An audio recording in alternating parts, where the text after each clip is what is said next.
It only takes a moment of inattention to create a tragic accident. An experienced pilot flying an Airbus EC-135 at night diverted his attention and went heads down to review the maintenance logbook. Another crew member briefly distracted the pilot, and they inadvertently flew the helicopter toward rising terrain. The pilot didn't have sufficient time to recover the aircraft before it impacted trees and crashed onto a road, destroying the aircraft and injuring the passengers and crew. It only takes a moment to lose track of the helicopter's flight path, and errors can occur in any phase of flight. Allowing an aircraft to deviate from the intended flight path can result from a variety of factors, including internal and external distractions, complacency, task saturation, fatigue, or even the weather. Putting flight path first must be every pilot's priority. Early recognition and recovery back to the intended flight path before allowing the helicopter to enter an undesired aircraft state ensures the safety of the aircraft and the public.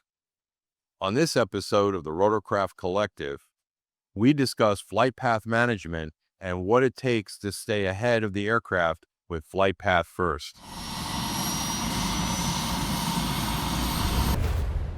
According to FAA Advisory Circular 120-123, flight path management is defined as the planning, execution, and assurance of the guidance and control of aircraft trajectory and energy in flight or on the ground.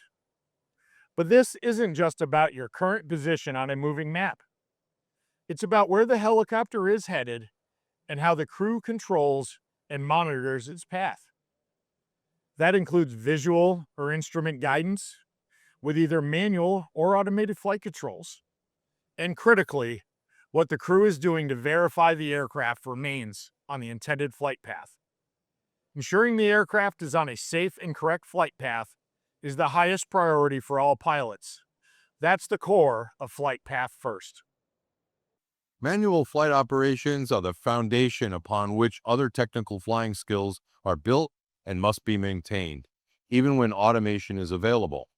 If you are using automation, make sure to confirm the correct mode is in use to maintain the desired flight path.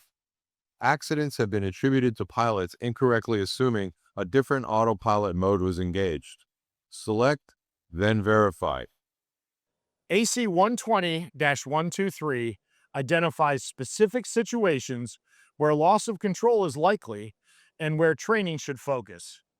These include out of trim conditions, go-arounds initiated at other than minimums, unintended autopilot modes, recovery from unusual attitudes, or partial or total power loss.